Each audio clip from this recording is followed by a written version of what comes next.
careful, detailed plans as far ahead as they can. And some people are more spontaneous, and they leave things to be done at the last minute. But you don't really find many people who can be described as thinking and feeling, or planning and waiting, or introvert and extrovert. And so when I look at these verses, I come to some conclusions about Moses. This is the Moses who seems not to understand how he has been singled out by God. When all the other little Hebrew boy babies were being put to death, Moses survived. When the Hebrew boys who were not put to death were growing up in their parents' homes, Moses grew up in the palace. He grew up in the big house.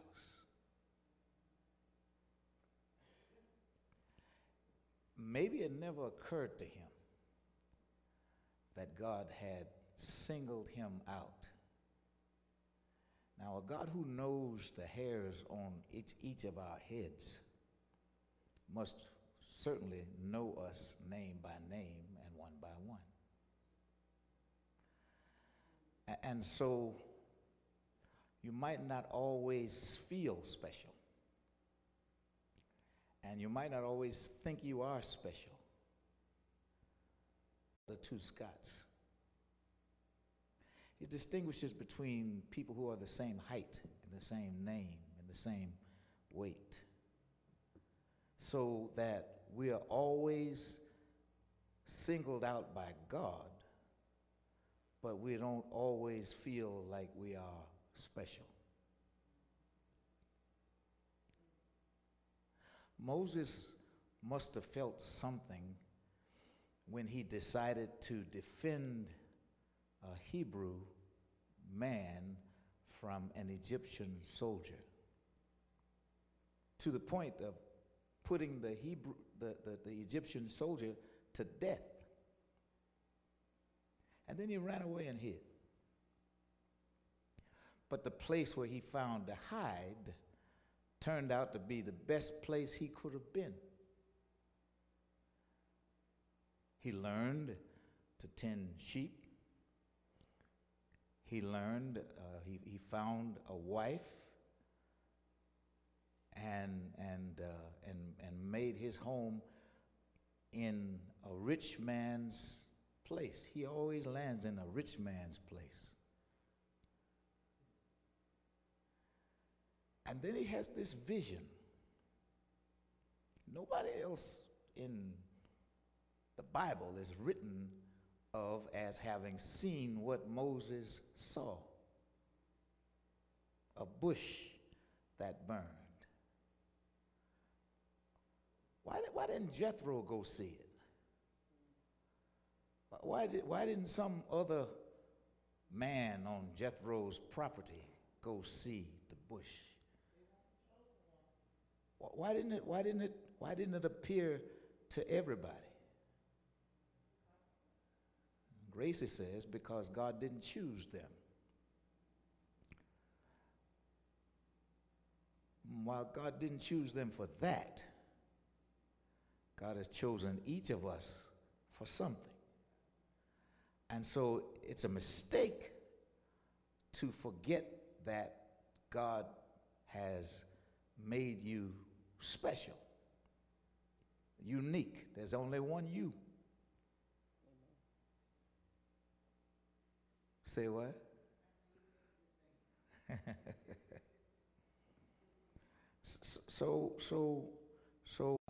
My past will catch up with me. And God said, nobody alive remembers what happened between you and that soldier that day. Go back, go back.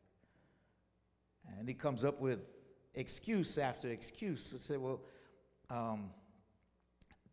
do I get a signet or something. You know, if you travel by authority of a person in power in that time, they could have given you a ring so that when you show up, you can show it's like your badge. It's your entry. This is how people know that you are somebody. So God tells Moses, when you get there, just tell him, I am sent you. So Moses said, tell him what? He said, just work with me now. I got you. I got you. I'm sending you, and I'm not going to send you and leave you out there by yourself. Just say this, and it's going to work for you. I promise. And so Moses finally relents and gives up arguing with God, and he shows up in Egypt.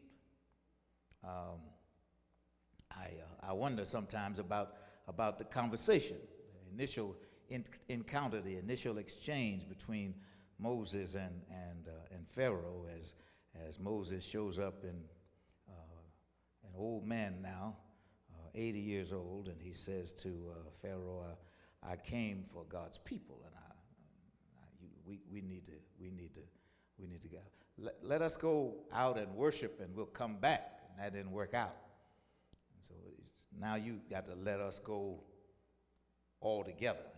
We're leaving Egypt, and after the signs of plagues, then the Pharaoh gives up, and the Egyptians, the Hebrew people are permitted to leave Egypt. Now, how long would it take to move 2 million people?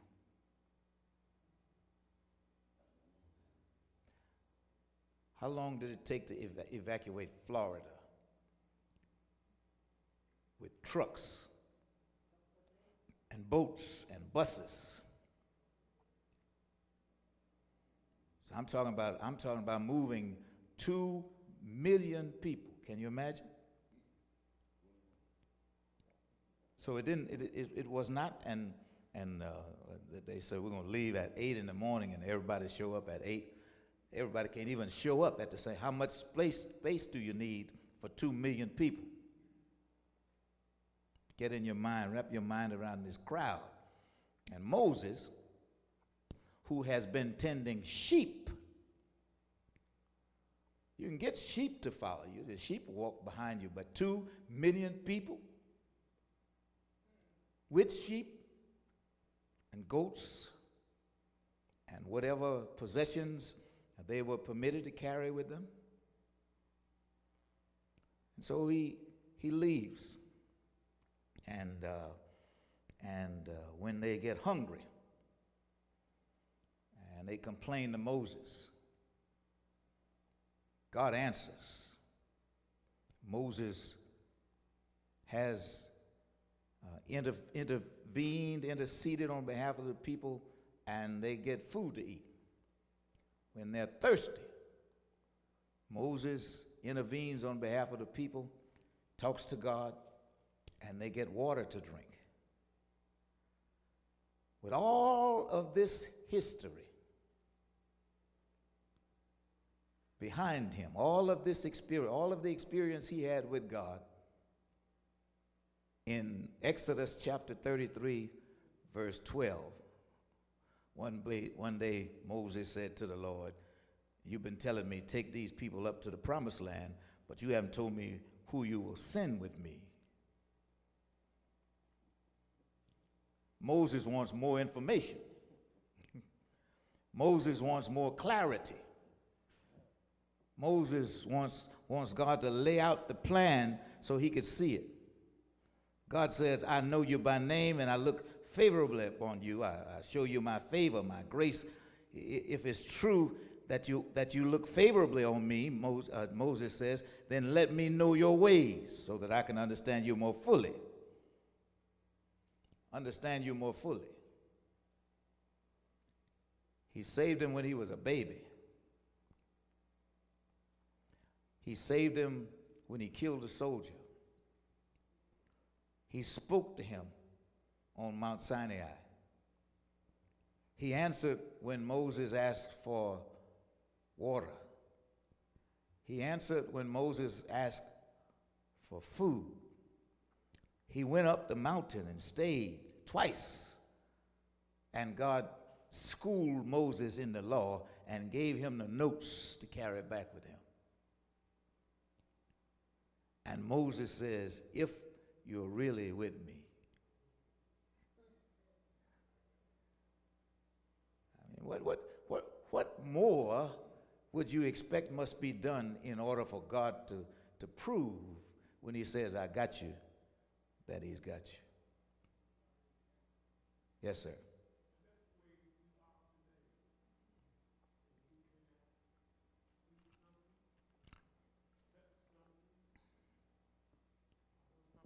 Exactly there, we still are apprehensive as to it. Well, I didn't see it at all yet. Yeah, use your microphone. The reason I ask you to use the microphone so that people not in the room with us can hear us, and they can't hear you if you don't have a microphone, and then I have to say what you said.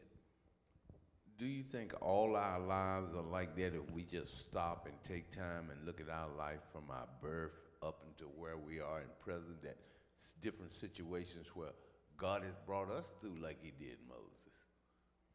Do you think that? In a way, yeah. Yeah, it's my experience that even though I'm fully aware of all that God has done for me, I'm fully aware, well aware of all that God has done for me over the course of my life. There are times when I find myself arguing with God, asking for clarity, asking for proof, asking for assurance or reassurance, asking God, let me know now. And I know you've been back there for 68 years. I know you brought me from my beginning to where I am now, but I've never been where I am now, and I just want to know that you're going to be with me now like you have. I know you're going to do it. I just need you to say it. I need you to tell me you're going to do it. I need, Deacon Scott said, you want a sign. What is the sign of God's presence? Well, if God were not present, we wouldn't be. Yes, Carl.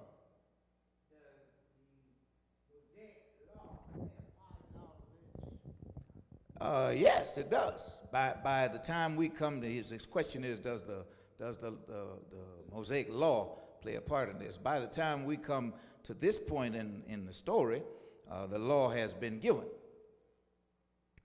and so you would think maybe that's it, Carl.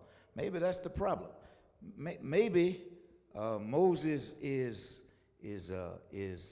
wavering concerning the presence of God because he's considering himself and the things that he hasn't done. When he delivered the law, the people said, all that the Lord has said, we will do. But they just said that. That's like our covenant. We have odds between us. We're going to want to go by the rules of the Savior to reconcile without delay. We make all kinds of promises to God, but we don't always keep the promises we make. And maybe you're right, Carl. Maybe Moses was feeling guilty about what he hadn't done because he certainly could be assured about all the things that God had done. But if you're like Cornelius and me, there come times in our lives when rather than recall the things that God has already done, and the fact that God is all powerful, is all knowing, and is in every place, sometimes we feel alone.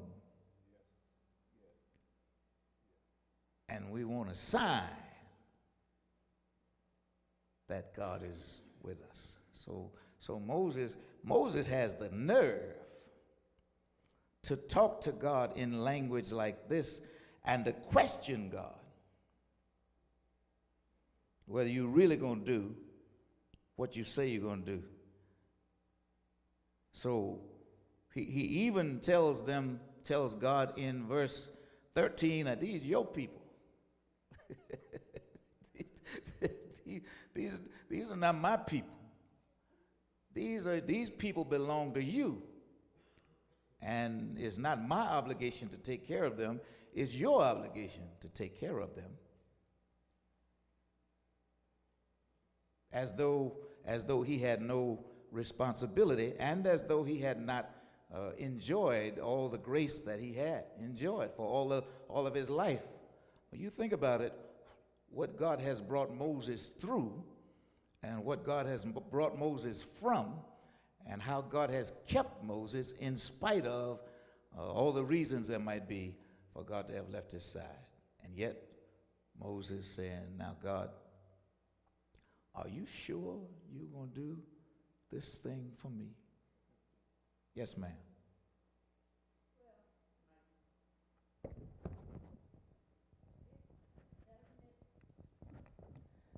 Come down to trusting God.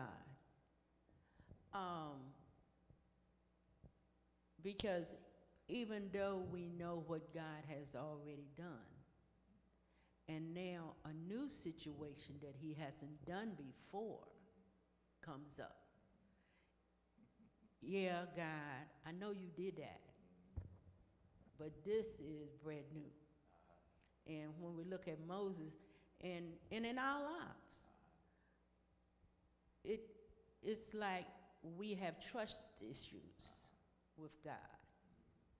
Right. I think you're right. I think it is as though we have trust issues with God, and we tend to forget that just because we've never faced a situation like the situation that we face right now, it doesn't mean that God never faced a situation like that. Things happen in life that take us by surprise, but nothing takes God by surprise. And Abraham says there's nothing that God can't do. There's nothing too hard for God. And we know that at a cognitive level. We know that in our minds, that nothing is too hard for God. And we tell each other all the time that God can do anything but fail. And still, when the storm comes and when the wind blows, we tend to look for assurance. Now, assurance for us is offered in the Word. And for Moses, he couldn't punch in Exodus 33:13 on his iPad or turn to that page in his Bible. But he had the blessed privilege of being able to speak to God directly and to say what he had to say. He wants assurance that God is going to do what God says he will do. Yes, ma'am.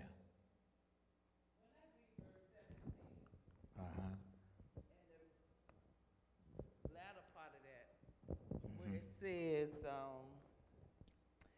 because I'm pleased with you and I know you by name, it makes me, this is the Lord saying to Moses, but Moses wants to know him like God is saying he knows him. Yeah, you that's follow what what I'm saying? yeah. That's Yeah. Because Moses wants to be real. He wants to know every nook and cranny, you know, just like God knows the numbers of hairs on our head. It seems that Moses is saying, I want to know all the details. Yeah, that's what he says specifically in verse 13.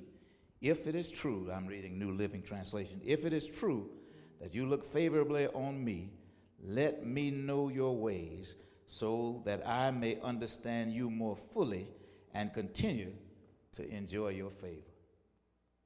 But And remember that this nation, these are your people. your people. You see, if you go to verse 17 without going by verse 15 and 16, you end up in a part of the conversation before it really gets resolved. So before he gets that far, the Lord replies to Moses in verse 14, I will personally go with you, Moses, and I will give you rest. Everything will be fine for you. How does the King James say that? Verse 14. I got NIV. It says, the Lord replied, my presence will go with you, and I will give you rest. But it just seems like Moses, like we are,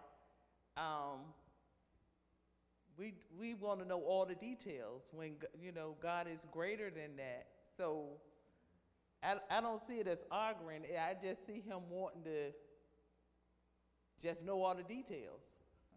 Okay. He's certainly pleading. Yes. Okay. So, and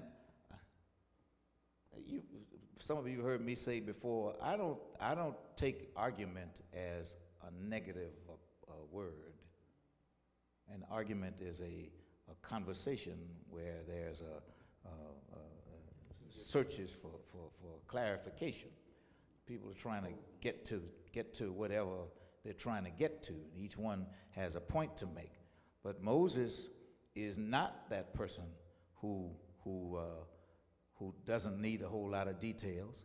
He's not that person who can wait until the time comes up and to see how things will work out. He's not that kind of person who is used to such spontaneity, so that God can say to him, okay, Moses, it's time. And Moses goes then. He's that person who needs plans. That's why I tell you, I started off by talking about what we are like. We are different. If I come in that door and make an announcement on a Sunday, some people just go with it. Say, all right, it's cool. It'll be all right. Let's see. And some people say, well, wait a minute now, slow down now. Tell me some more about it. Where are we trying to go? What do you intend to do with this? And what is going to be the outcome? How is it going to turn out in the end? Because some people need lots and lots of detail, lots and lots of information in order to be comfortable. And some people can do with less information, and they can tolerate the pressure of not knowing, the pressure of uncertainty. Not so Moses. Moses has already demonstrated before. He showed us that in his conversation when he saw the bush burning. He said, what is that? And he walks up to the bush, and it's the Lord. It's the voice of God who speaks to him. Take your shoes off. You're standing on holy ground. Now I want you to do something. And Moses comes up with reasons why he cannot go. And he tries to persuade God to get somebody else to go. Yes, ma'am.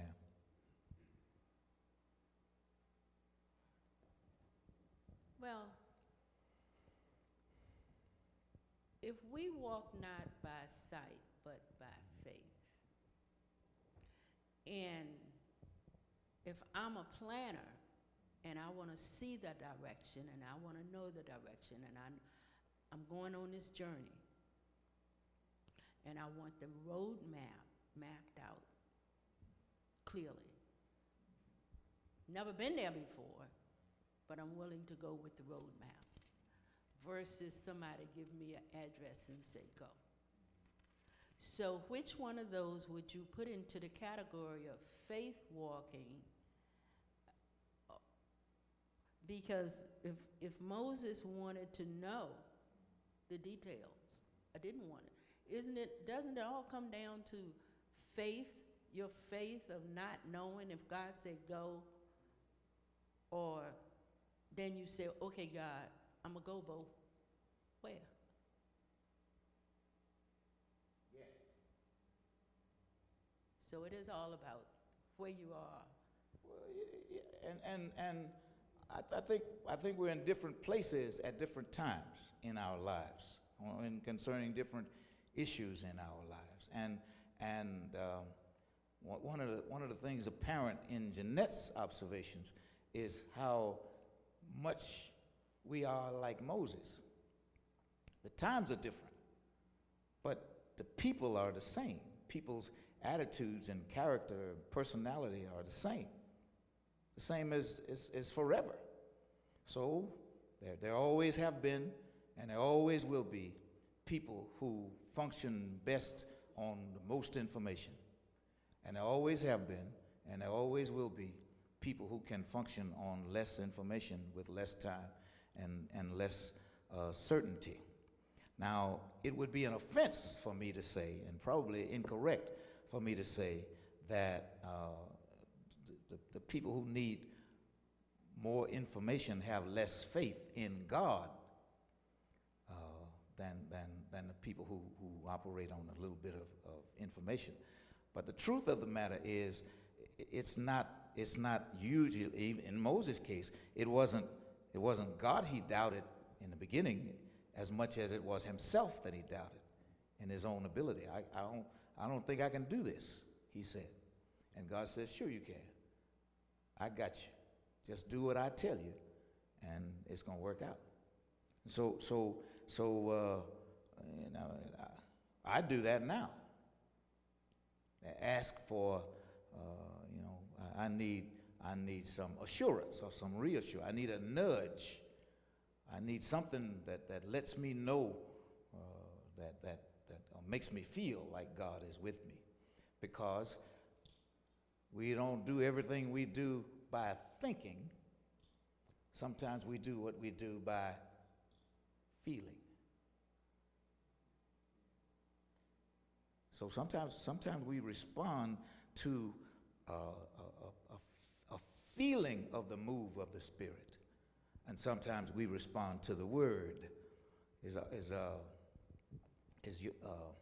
Lorna back there?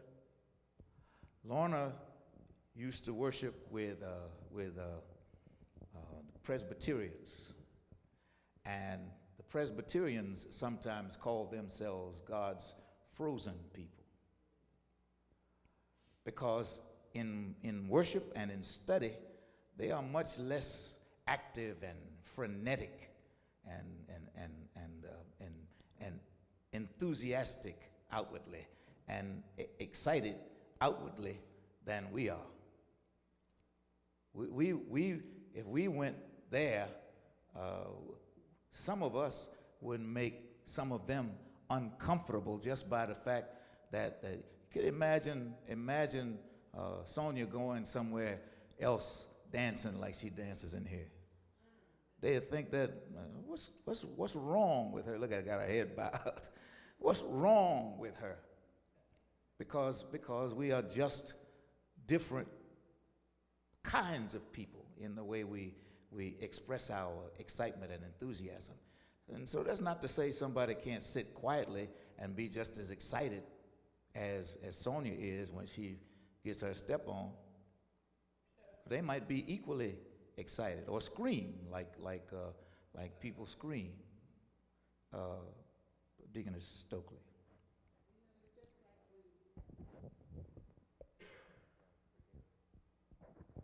It's just like when your parents tell you to do something, you want to make sure you do things the right way, they'll be proud of you.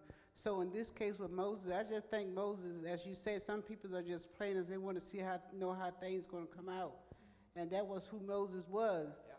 But it's just like a parent. You want to make your parent proud. You want to do like they tell you to do. You don't want to mess up. Right. And it don't come out right and they be disappointed. Mm-hmm. He didn't want God disappointed in him.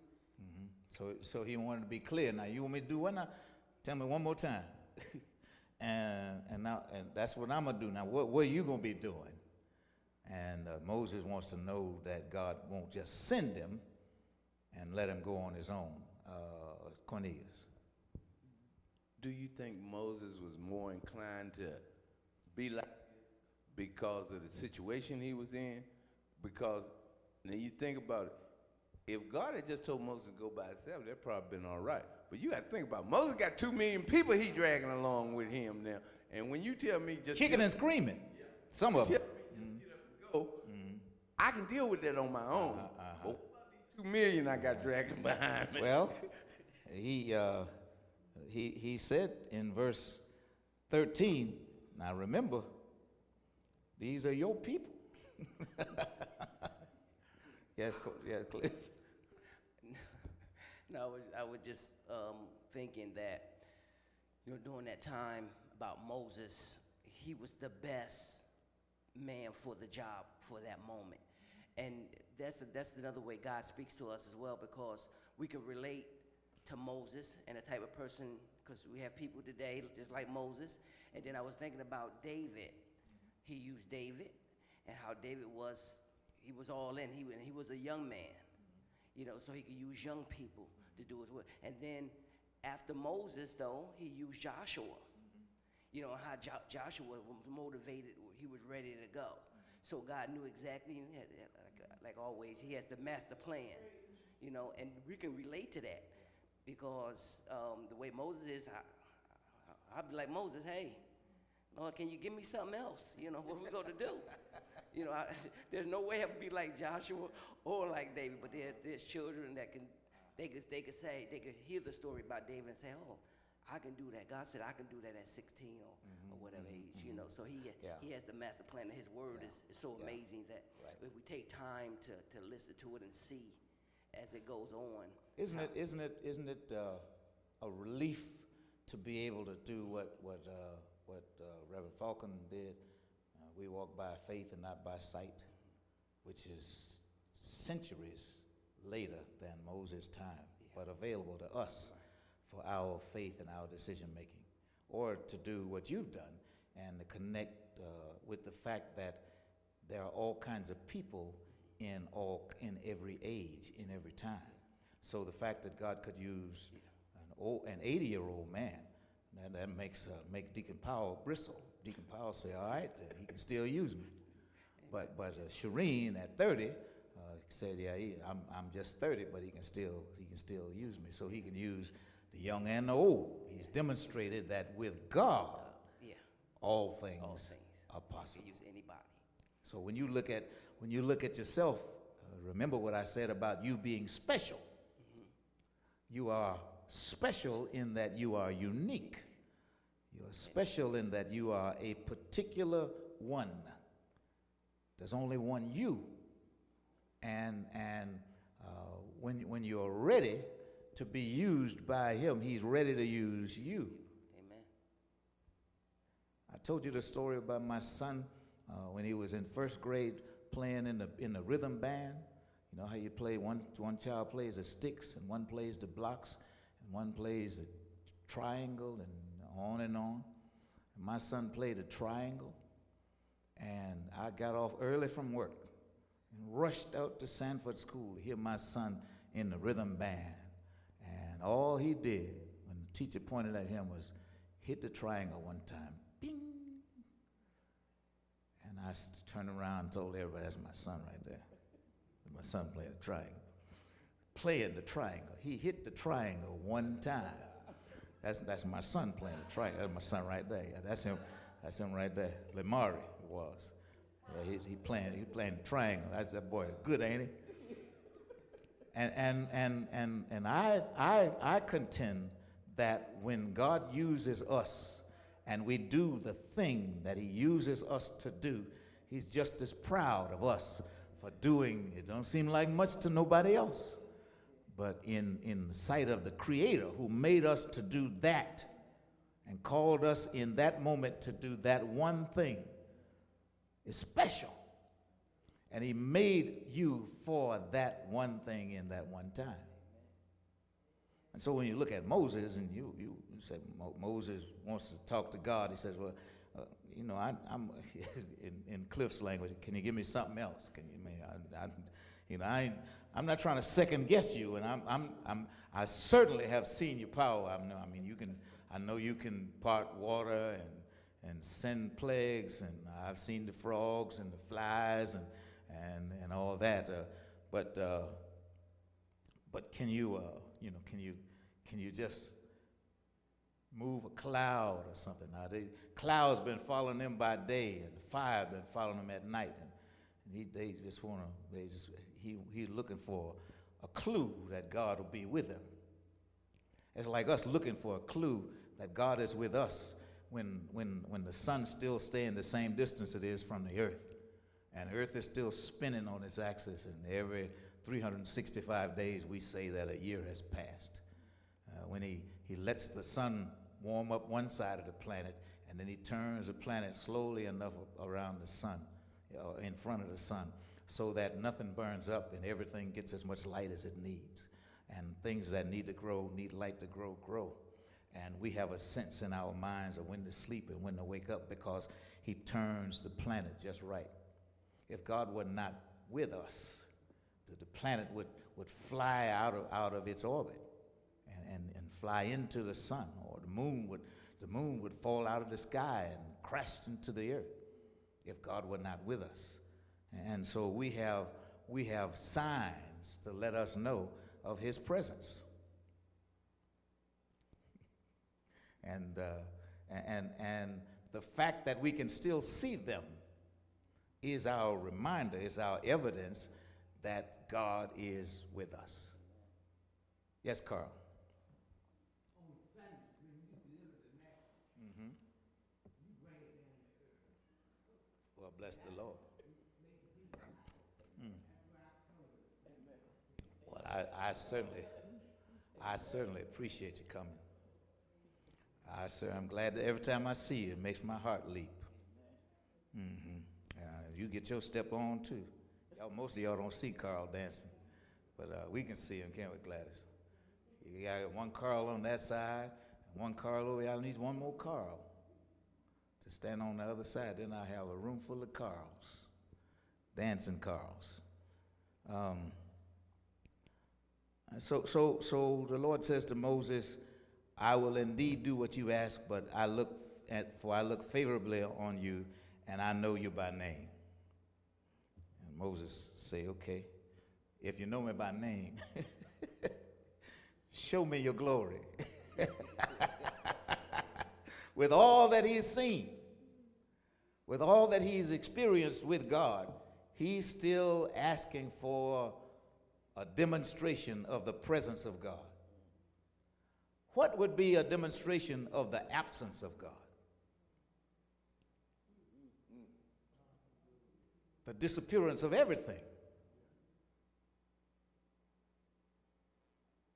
So it's easier to prove the presence of God than it is to prove the absence of God.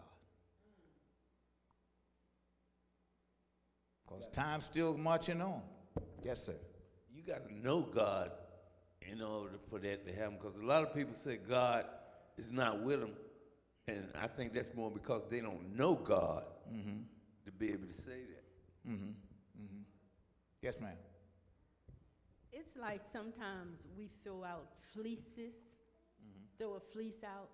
God, if you're going to do this for me, show me something. That's what Gideon did, isn't it? Exactly. You know, and when God did it, then he wanted it reversed. You know, so, yeah, God will meet our request. Because Gideon is just like Moses. He asks for one thing, and God gives him that reassurance. Says, okay, now, show me again. And now we are painting the picture where we are moving Moses and Gideon out and moving Cliff and Carl in, because they're just we are not, they are not super people in the Bible. They didn't have something that we don't don't have in order to know what they know, or to make the decisions that they make. If there's any difference, it's that we have so much more information with them because we have seen the Savior. But Moses had not. All Moses had was a promise from God that I'm going to be with you. He forgot about the cloud. He forgot about the fire. He forgot about the flood. He forgot about the Red Sea. He forgot about Pharaoh's army. He forgot about the quail. He forgot about the water. Let me know that you're with me. So God says, what? I will make all my goodness pass before you, and I will call out my name, Yahweh. And Yahweh. Some of your translations probably say the Lord. Verse 19. How does it say it? Read verse 19. And he said, I will make all my goodness pass before you, and I will proclaim before you my name, the Lord. Yeah. And I will be gracious to Stop right whom- there. Stop right there. Yeah. Yahweh, the translation is the Lord. So the name is Yahweh. The translation is the Lord. So how you get it in your translation depends on That how, was the English how Standard. much of that they want to give you. New English Standard? Yes, the English Standard Version. Call out my name, the Lord, before you. And go on, Cliff. What, 20 going? For I will. 19. Oh, the Lord, and I will be gracious to whom I will be gracious, and I will show mercy on whom I will show mercy. Moses, let me tell you something. I don't know who you think you're talking to. I know who my people are, and I know who I am, and I understand my obligations and my responsibilities. You do what I tell you, and I will have mercy on who I decide to be merciful. And I will be compassionate on all the people who I decide to be compassionate on. So don't let your chest get up too high, and don't feel so full of yourself that you end up, pressing me, as Moses is pressing God. Then show me your glorious presence. Then show me your glory. Then show me who you are. Show me what you're working with. And so God kind of checks him when he says, I'm gonna do what you ask, but just so you get it, I will show mercy on anyone I choose, and I will show compassion for anybody I choose. But you can't look directly at me, because nobody can see me so directly and live.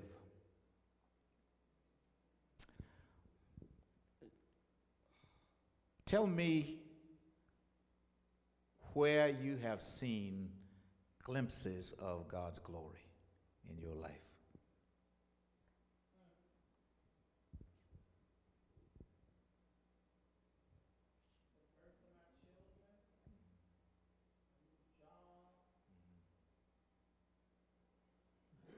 Yeah, it's not that the light of the glory of God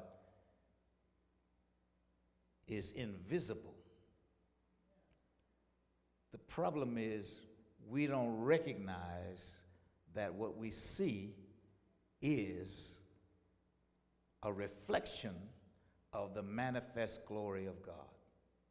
And the fact that we can see it tells us that his glory is real. This is the diffused light. This isn't the shown up light. This is the light that comes through shadows of the rest of creation. This is not a direct view that we can stand. If you can't stand to look at the sun without going blind, the glory of God is brighter than that. And so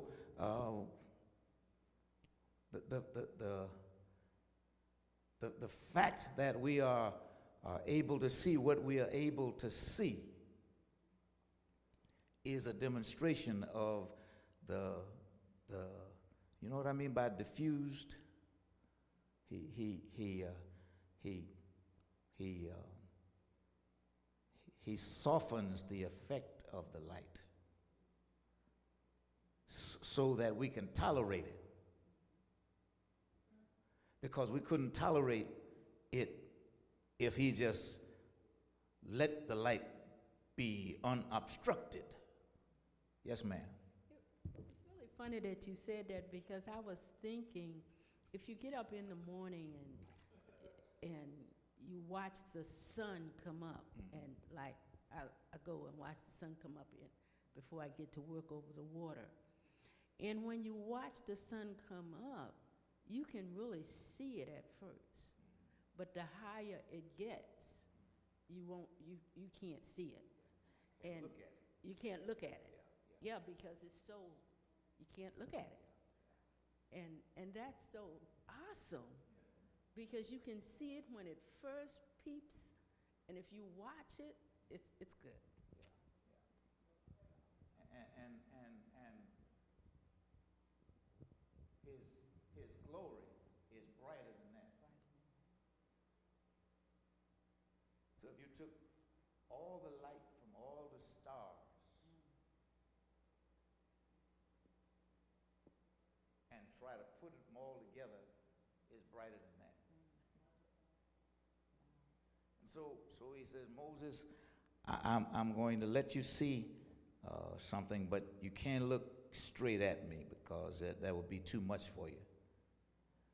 So stand close to this rock, and when I pass by, I'm going to hide you in the cleft of the mountain, the hole, the crack in the rock, and I'm going to cover you with my hand until I've passed by. Then I'll remove my hand and let you see me from behind, but my face will not be seen. This is the image of our ability to see the reflection of his glory without seeing his glory unobstructed. His hand shields our eyes from his glory, but he lets enough of the reflection of his glory shine beyond his hand so that we'll know that he's there. Because if he were not there, the light would go out.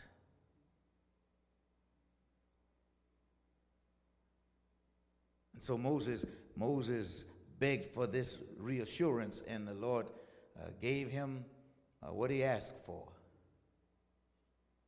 and has given us what Moses asked for, a glimpse of his glory, so that we could look at the glory of God. The songwriter says, "O Lord, my God, when I in awesome wonder consider all the worlds thy hands have made, I see the stars and hear the roaring thunder, thy power throughout the universe displayed. And then sings my soul, my Savior God, to thee, how great thou art." I got music with it too. Yeah. That's this. When John writes in the first chapter of the Gospel of John of the presence of Jesus, he talks about the one who's full of grace and truth, and he speaks of his glory. This is not fully the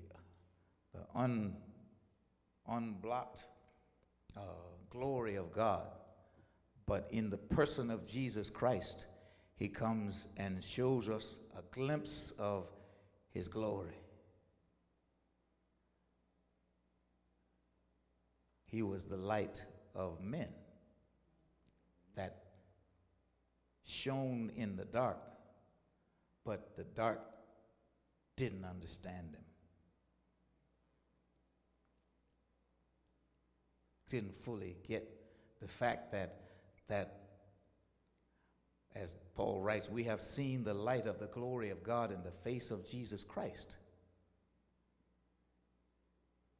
So his glory has come to live among us. And we can see the light of his glory all around us. We just miss it because we see it so much. Well, did we stream tonight, ladies? We did. All right. I want to say good night to our virtual congregation and thank them for being with us. I hope they were able to hear. I forgot to ask you to make sure you turn up the volume. But I also forgot to look at my phone to see if I got a text that says, turn it up.